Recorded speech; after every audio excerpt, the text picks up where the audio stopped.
ministers. Thank you, councillors. Thank you, members of staff, and thank you, members of the public, for joining us in this agenda briefing and those joining online as well. There might be a few arrangements here. We did have 17 ministers sitting in these seats recently, but I much prefer this group, I might say. For those who haven't joined us for an agenda briefing previously, this is an opportunity for us to go through next week's agenda, to ask any questions around any of the items on the agenda. It's not a formal decision-making process. We do, however, have a gazetted special council meeting at 6 p.m. that we do need to go. If we're still going at 6 p.m, we'll pause this meeting and start that meeting. Okay, councillors, I haven't received any declarations of interest for tonight's meeting. Is there any? No? Thank you. We do have a deputation, though, which I've approved, which was for item 10.4.1, the first one, which I was going to bring to the front of the item, but given that it's the first item up anyway, that's very good timing. Alan Cartridge is here to speak on item 10.4.1. Alan, come and join us. Hi. Thanks, Alan. You have 10 minutes. All right, thanks everyone. Thanks for the time. Don't normally read off paper, but it's important, so I will read a little bit and try and look up at the same time. Good evening, mayors and councillors. My name's Alan Cartledge, and I'm here on behalf of Bunbury and District Hockey Association. Thanks for the opportunity to speak tonight. It's really important. Our association is facing urgent issue with Turf 1 at Hay Park facilities. The turf was installed in 2019, but it was deemed faulty within its first year and was replaced in 2020. It should have lasted 10 to 12 years, but problems began almost immediately, and we contacted the supplier and they came to do remedial work, but it just continued to happen. And then by year 3, the surface deteriorated badly, and then in January of this year, it failed completely. So basically what that happened is we approached the supplier under warranty. They refused to repair it, and then instead offered us a settlement which was well below replacement costs. We are pursuing legal action at the moment, but that is still in transition, and at that stage the field then became unusable and we closed it down. So we run 2 turfs. So just to give you an idea, hockey's predominantly played at a senior level only on synthetic surfaces. Obviously there is grass, it's just not how we play our sport anymore at a senior level. We still have some juniors that play on grass and we use the grass fields, but at a senior level it's vital to have 2 turfs running, especially for the amount of numbers that we have. Obviously we had an issue last year with the tornado coming through. We went down to 1 turf as well, and we did lose a lot of well, not a lot, but we lost members from the year before because of the structure and how it worked. It became very hard, and we were basically playing Friday night quite late. Last game was at 9:30, so finishing around 10:45. And then also playing on Sundays, starting at 9 a.m, finishing, as well as Saturdays, finishing at 5 o'clock, game finishing at 6:30. So we spread ourselves out, and then obviously coming to the same problem again this year. Our members have obviously understandably been a bit frustrated. But thankfully we did have Polytan, which had been working on Turf 2 from last year. We're coming back just to finish a few things off, and they were gracious enough to come and do the repairs for us to get the turf back up and working. So essentially they cut the turf, probably, exaggeration not, but about 100 times. There's a lot of cuts in it to basically put it down. There's a lot of ripples through the turf, and it was unsafe to play on due to ankle issues and also the ball raising. So they got it back to allowing us to play. We've only put our Div 2 and Div 3 on it. We don't play our top Div on it, unfortunately, but it's held up pretty good. We don't believe it'll be usable come this summer. We find the heat will probably create all the issues that we faced at the start of this year will happen over the summer period. So we're very worried about where we're going to be next year. So in the impact that this goes for is far beyond our association. Obviously the Bunbury District supports 9 clubs, 1,200 members, including more than 700 juniors, with the players coming right across from the southwest. So they're not just Bunbury, obviously it's all the shires, also from Busselton as well, southwest. We're a regional competition that also holds the Southwest Junior Carnival. So that Junior Carnival holds about 140 teams, give or take, each year on the June long weekend, and basically attracts around 3,500 plus people to Bunbury, which has been going on for about 30 years. So it's a huge asset for us to bring in money to make us, self-supporting and self-funded to make sure that we can get our turf back up and running every 10 to 12 years. So from there, on top of this, we've recently been approached by Hockey WA to potentially host 2 to 4 Hockey One games. Now, what is Hockey One? Hockey One is state-level Big Bash. So it's televised nationally, sort of thing. So obviously to hold this, though, we need to have our facilities up to standard. As much as we have Turf 2, it wouldn't work because it's away from the main stadium and the way that the viewing works. So we're obviously very eager to try and attract that to Bunbury. Obviously that will host a lot more people and draw big crowds, and also being nationally televised, great for Bunbury. But on top of that, we've applied for National Masters and also the under-14s, which Hockey Australia are looking at in 2027 and 2028 are the 2 years that it's open for, and that's just going through the process at the moment. So we do try and obviously look after our own sport, but that also flows on to looking after the border region of Bunbury and the southwest. We did, luckily enough, a couple of years ago, hold Australia here. I think Jason was attended and a few of his, they came as well, sort of thing, where we had the Australian women participate. So very rare that you find, a national Australian team actually coming to a country area sort of thing. So we do our best to promote the sport.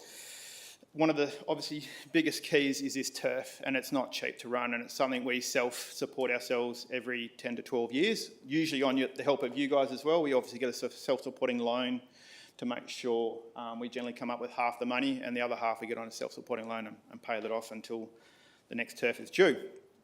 So obviously our association is committed to funding a third of this, which is a self-supporting loan, possibly with the City of Bunbury, depending on the outcome of the legal proceedings. We're just not too sure what money and how much and when that will actually take place. So whether that be in a year's time or sooner. Obviously, we're hoping for sooner. We're obviously also seeking state funding as on top of the City of Bunbury, so it'll be a third share between the three of us, is what we're hoping for. And that will basically, hopefully, partner together to make this come to fruition, is what we're chasing. So we're definitely not, yes, we have a handout, but we're trying to help ourselves, and we will also obviously commit our own money, sort of thing. So we're not just going, please help. The investment obviously will ensure that Hay Park continues to provide a safe, fit, purpose-fit facility for the next decade and beyond.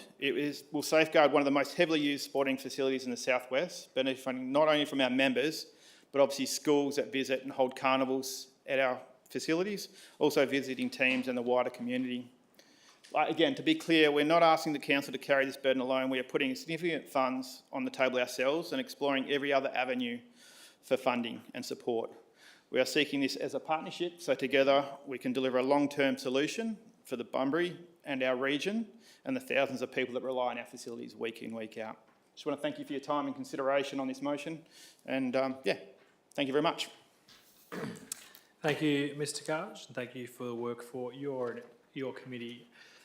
Is there any questions on this particular item? Sorry, this is more for the council point of view. If there's should have maybe probably clarified that, Alan. But obviously, if there's questions that maybe we can't ask, maybe we can follow up with you during the week. Councillor Steck. Thank you, Mr. Mayor. I'm just wondering, with our 120 a year sports marketing in the budget, can we move that out for this year only to go towards this? Yeah, I think this because we haven't received. Sure, no, yeah, I won't debate it. Yeah, Councillor Steck. Obviously, this is directly through the CSRRF funding ground, which has that. In terms of maybe what you're talking around sports marketing, and as Mr. Cartledge indicated, there has been some conversations around potentially Hockey One and some conversations about how the city may assist in that, and that may be a potential. But obviously, this is dealing with more capital, which is certainly the CSRRF funding. But I might ask the CEO to maybe provide any more background on that regard that he can. Thanks, Mayor. You're right. We have had conversations, as have the Bunbury Hockey Association, with Hockey One and around bringing both of those teams. So part of that conversation is they will want a contribution to do that. So this proposal is really about, we will need to find some money, but as you can see by the executive recommendation, we support that, and we also support the bringing of hockey to to our region as well. So they're two separate funding pots, but as you can see, we certainly support this. Councillor Steck, and I'm assuming at some stage council will be asked to consider that as well, which potentially that funding, as you suggested, may have other ways where that can be funded from and other avenues.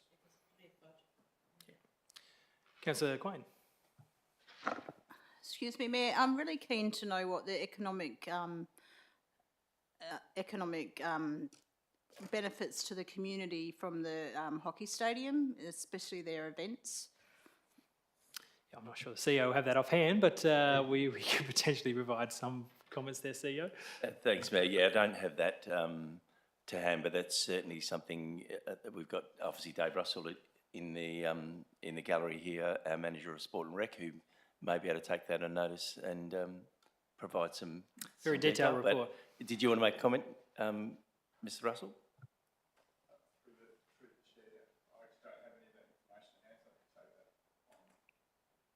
On notice. Perhaps even CEO, just obviously providing significant work is just a high level. We've indicated some of those numbers that have been at that event, but obviously there are some high level numbers that talk about overnight stays and visitation, which might be able to assist Councillor Quain's question in that regard. Other further questions on this particular item? Councillor Turner? Do we have a bit of a list of where there are current hockey courts? I know Bustleton had really good ones, but that was like 20 years ago. Is there any other surrounding areas that have Certainly not in the quality? yeah, certainly not in the Bunbury Geograph area. I'm not sure where Bustleton fit in, but Bunbury Geograph, this is the only one. CEO? Thank you, Mayor. I might ask the manager of Sport and Rec to answer that question. So through the chair, so Bustleton has one turf, Bunbury has two turfs, and is the only hockey stadium outside of Perth that has two turfs. So that's why it's truly classified as a regional facility. And Bunbury is the biggest regional club in the state outside, or it's the biggest club outside of Perth. Thank you. Is there any opportunity, like I see the numbers here, where only 30% are from Bunbury residents? You've got 22% Capel, 15% Harvey. Is there any opportunity to reach out to other councils for a bit of a throw into the pot? Would be really nice. Yeah, I think, Councillor, obviously the particular request, and fully understand what you're asking there, but the particular request is for CSRRF funding. The state government effectively say we'll fund up to a third. You find the other 2/3. This particular method is suggesting the city put up a third, but obviously if that was a further conversation, that could be happening. But obviously this is indicating we would support it, and it's a bit of almost a cat and mouse thing. The department require a council resolution saying that we will support it before they'll consider it. Obviously then how that comes through. But CEO, I don't know if you've got any other comments around that. Yeah, no further comments, Mayor. As you know, there's lots of assets that we share with our neighbouring councils, and I know we have that discussion regularly about some of that, but having a contribution, we do get contribution for certain things. I know we get contributions to things like Breck and other things, but yeah, that's an ongoing conversation. Final question with that, Yep. Mr. Mayor. Given that, I happen to know a lot of people that come down from Collie to go to the Bustleton, to our courts, and some Bustleton people that go to our court. Could you find out, or just do a approximate figure of the economic benefit that we get as being a regional city? Don't bite the hand that feeds you. Yep, we'll take that more as a comment rather than doing a bunch of work on that, Councillor Steck, but point noted. And look, I think the question was asked around Bustleton. I am aware, obviously, when there was a significant national carnival a couple of years ago with thousands of competitors, it ran over both sites as well. So it certainly has been some good collaboration in that regard. Thank you. And so, Mr. Carters, we'll deal with that next week, and the decision will be made. You can make another deputation if you need to next week. However, obviously, councillors that have listened tonight and will make a decision next week. Thank you. Item 10, I feel I've skipped something. I had skipped 10.3. I told you I was going to deal with 10.4.1 first. I skipped items 10.3s.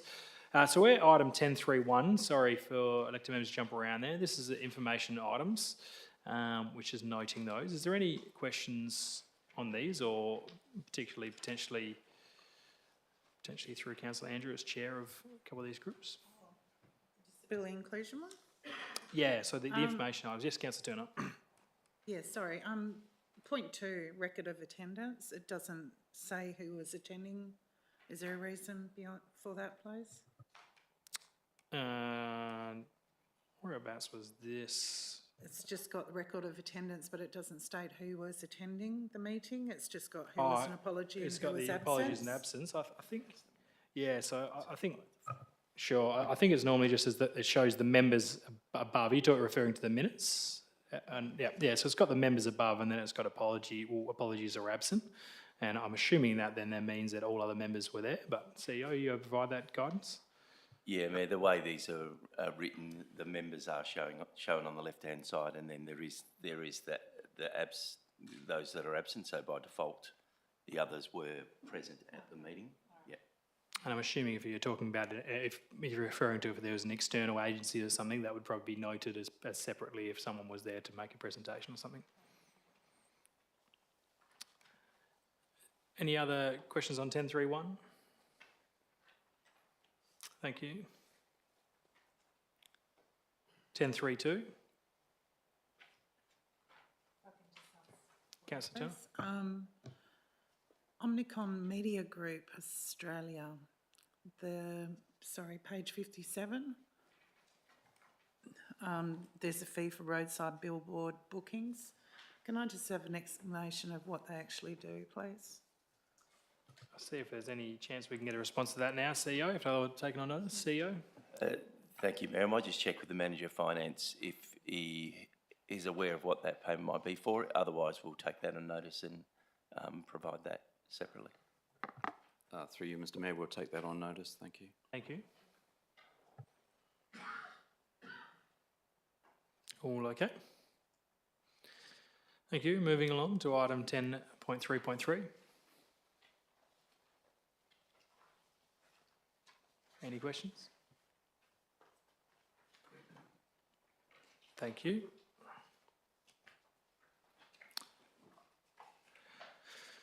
Ten point 4.2. Any questions? Councillor Kozsek. Thank you, Mr Mayor. I'm just curious, because I'm not really a local at this stage, even after 25 years. Where is Wimbridge? Wimbridge Precinct Structure Plan? CEO? I'll just ask the Director of Sustainable Development to answer that. I'm not sure. Through you, Mayor. The Wimbridge Structure Plan is to the north of the Southwest Highway through the Picton area.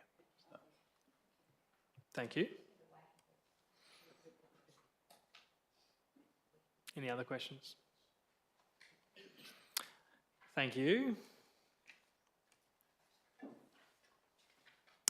I believe that, I just realised that none of these screens are working, Minute Taker, so that's why I missed the last bit. I believe that does bring us to a close. So this agenda briefing has now been finished. We do reconvene at 6 p.m. for a special council meeting. Thank you for those who attended. Thank you. Yeah, I've noticed that as well. Is it just mine?